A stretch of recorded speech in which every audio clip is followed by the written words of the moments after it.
నమస్తే ఫ్రెండ్స్, నేను మీ Paddu. Welcome to our channel garden tiles.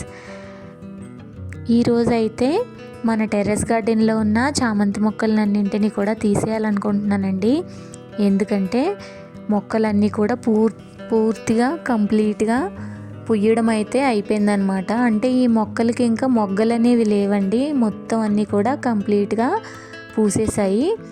అలాగే పువ్వులు బరువెక్కిపోయి మొక్కలు కూడా కిందకి వంగిపోయి ఉన్నాయన్నమాట. నాకున్న మైనస్ ఏంటంటే ఒకే కుండీలో 2 మొక్కలను పెట్టుకోవడం అలవాటు కాబట్టి ఇలా ఈ చామంతి మొక్కలన్నీ కూడా బాగా పూసి బరువు పెరిగిపోయి కనకాంబరం మొక్కల పైన పడిపోతున్నాయండి. అందుకని చెప్పేసి వీటన్నింటినీ కూడా తీసేయాలని అనుకుంటున్నాను. అలాగే ఇంకెలాగో సీజన్ కూడా ఎండ్ అయిపోతుంది కాబట్టి తీసేస్తే అట్లీస్ట్ కనకాంబరం మొక్కలకైనా కొంచెం బలం అందుతుంది కదా, ఎండది బాగా తగులుతుంది, అలాగే ఎయిర్ కూడా తగులుతుందని చెప్పేసి వాటికి కూడా ఆక్సిజన్ బాగా అందాలి కాబట్టి ఎలాగో వచ్చేది కనకాంబరాల సీజన్ కాబట్టి ఈ చామంతులన్నింటినీ కూడా ఈరోజు హార్వెస్ట్ చేసేస్తున్నానండి. చూసారు కదా, ఒకేసారి పెద్ద ఫ్లవర్ వాజ్ లాగా అనిపించింది, చూడడానికి ఎంత అందంగా అనిపించింది. ఈరోజు సాయంత్రం అయితే నా పని ఇదండి. ఎందుకంటే ఈ గార్డెన్ అనేది ఉన్నదంటే రోజు ఈవినింగ్ ఏదో ఒక పని ఉంటుంది.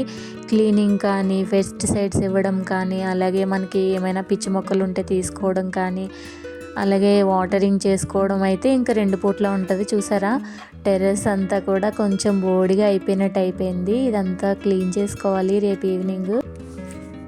చూడాలి కనకాంబరం మొక్కలు ఎలా పూస్తాయనింది. నెక్స్ట్ ఎలాగో కనకాంబరాల మొక్కల సీజన్ కాబట్టి చూడాలి. కొంచెం మొగ్గలున్న స్టెమ్స్ అన్నీ కూడా వదిలేసానండి చామంతి మొక్కలు.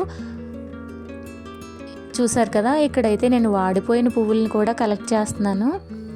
ఇది మీకు ఒక టాస్క్ అనమాట. వీడియో ఇంతవరకు కానీ మీరు చూస్తున్నట్లయితే ఆ వాడిపోయిన పువ్వుల్ని నేను ఎందుకోసం కలెక్ట్ చేస్తున్నాననింది మీరు గెస్ కొట్టి కామెంట్లో కామెంట్ చేయండి. చూసారు కదా, ఫ్లవర్స్ అయితే ఫ్రెష్గా ఉన్నవన్నీ కూడా తీసుకుంటున్నాను అనమాట. కొంచెం వాడిపోయి కొంచెం నలిగిపోయి ఉన్న వాటినన్నింటినీ కూడా నేను సపరేట్గా డస్ట్బిన్లో వేసుకున్నాను.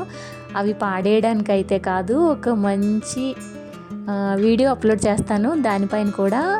ఈలోపు మీరు కామెంట్ బాక్స్లో కామెంట్ చేయండి, మీకు మీ ఆలోచనలోకి ఏమొచ్చిందో నాకు తెలుస్తుంది కదా. చూసారు కదా, ఫ్లవర్స్ అయితే ఎంత బాగా వచ్చినాయో. ఈసారి చామంతి మొక్కలు బాగా పూసాయండి. కాకపోతే డిఫరెంట్ వెరైటీస్ అన్నీ కూడా లాస్ట్ ఇయర్ ఉండేవి, ఈ ఇయర్ లేవన్నమాట. అది కొంచెం డిసప్పాయింట్మెంట్ అయింది. ఇలాగా వాడిపోయిన పువ్వులను వేరుగా, ఫ్రెష్ ఫ్లవర్స్ అన్నింటినీ కూడా వేరుగా సపరేట్ చేసి హార్వెస్ట్ చేశానండి. మొక్కలకు ఉన్నప్పుడు హార్వెస్ట్ కష్టంగా ఉంటుంది, అందుకని చెప్పి వాటన్నింటినీ ఎలాగో తీసేసేవే కాబట్టి అవన్నీ కూడా తీసేసి ఇలా చక్కగా చాప వేసుకొని చాప మీద కూర్చొని ఇలా ఈ విధంగా హార్వెస్ట్ చేశానన్నమాట. ఇవి ఎలాగో రేపు సాటర్డే అలాగే ఆదివారం రథసప్తమి కాబట్టి నాకు ఈ ఫ్లవర్స్ అన్నీ యూజ్ అయిపోతాయి అన్నమాట. అలాగే అవి దేవుడికి పెట్టిన తర్వాత కూడా ఆ ఫ్రెష్గా ఉన్న ఫ్లవర్స్ని వీటిలో వేస్తాను. వీటితో ఒక మంచి ఐటెం తయారు చేస్తాను. చూసారు కదా, ఈ విధంగా ఫ్రెష్గా ఉన్నవన్నీ కూడా తీసేసిన తర్వాత ఈ స్టెమ్స్ అయితే ఈ విధంగా ఉన్నాయండి. ఎంత బాగా మొక్కలు పెరిగాయంటే అసలు చాలా హ్యాపీ అనిపించింది. ఒక్కసారిగా గార్డెన్ అంతా ఇలా చిన్నపోయిందనమాట చామంతి మొక్కల్ని తీసేసేసరికి. కానీ నెక్స్ట్ కనకాంబరాల సీజన్ కాబట్టి వాటి మీద కొంచెం ఇంట్రెస్ట్ పెడితే అవి కూడా మంచిగా పూస్తాయండి. మంచి కలర్ఫుల్గా ఉంటే భలే అందంగా అనిపిస్తుంది.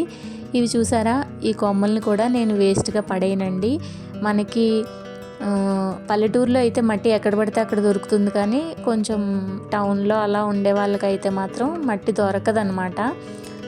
అలాంటి మనం ఏం చేయాలంటే ఈ వేస్ట్ ద్వారాగానే మనం మట్టిని తయారు చేసుకోవాలి.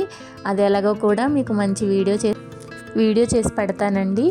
కంపల్సరీగా నా ఛానల్ని అయితే సబ్స్క్రైబ్ చేసుకొని ఫాలో కొట్టండి, మీకు మంచి మంచి ఇన్ఫర్మేటివ్ వీడియోస్ అందుతూ ఉంటాయి. చూసారు కదా, నేను ఒక టబ్లో ఆ చెత్తనంతా వేసుకుంటాను. ఎవ్రీ వీక్ నేను క్లీన్ చేసిన చెత్తను కూడా నేను బయటను పడేయనండి, ఏది బయటకు పోనివ్వను. అంత చెత్త అంతా కూడా డస్ట్బిన్లో పెద్ద టబ్లో వేసుకొని అలా నిలవ పెట్టుకుంటానమాట. అది కొన్ని రోజులకి మట్టిగా తయారైపోతుంది. ఇది కేవలం ఎండాకాలంలో వీడియోని ఇంతవరకు చూసిన తర్వాత మీ మనసులో ఒక చిన్న డౌట్ వస్తుంది. అదేంటంటే ఈవిడ మొక్కలన్నీ ఒకేసారి తీసేశారు, పూలు ఎలా చూసుకుంటారు అని కదా. నా ఫ్లోర్లో నా కిచెన్ రూమ్ పక్కన ఈ బాల్కనీ ఉంది కదా, అక్కడైతే నాకు ఫ్లవర్స్ అన్నీ పెట్టుకున్నానండి. పైన ఏమేమి వెరైటీస్ ఉన్నాయో అవి కూడా కిందన ఉన్నాయన్నమాట. ఎలాగో అవి ఫేడ్ అవుట్ అవుతున్నాయని తీసేసాను. ప్రజెంట్ అయితే నాకు పువ్వులకి లోటు లేదు. ఇక్కడ కూడా పూలు ఉన్నాయి కాబట్టి నాకు ఎప్పుడు కావాలంటే అప్పుడు తీసుకోవచ్చు. చూసారు కదా, నా బాల్కనీలో మొక్కలైతే ఈ విధంగా పూసాయన్నమాట. చూసారా ఎంత అందంగా ఉన్నాయో. ఇది నైట్ టైం తీసానండి, ఎందుకంటే మేడపైన పని అంతా కంప్లీట్ చేసుకొని కిందకు వచ్చేసరికి ఈవినింగ్ అయిపోయిందనమాట. అందుకని చెప్పి లైట్ వెలుగులో తీసాను. ఎలా అనిపించింది చెప్పండి ఈ వీడియో. నచ్చితే మాత్రం ఖచ్చితంగా లైక్ చేయండి. అలాగే మన ఛానల్ని సబ్స్క్రైబ్ చేసుకోండి. అలాగే ఈ వీడియో మీకు ఎలా కనిపించిందో ఖచ్చితంగా నాకు కామెంట్ బాక్స్లో మీ అపురూపమైన కామెంట్ని అందజేయండి. మరో మంచి వీడియోతో మీ ముందుంటాను. అంతవరకు సెలవు. నమస్తే. Thank you for watching.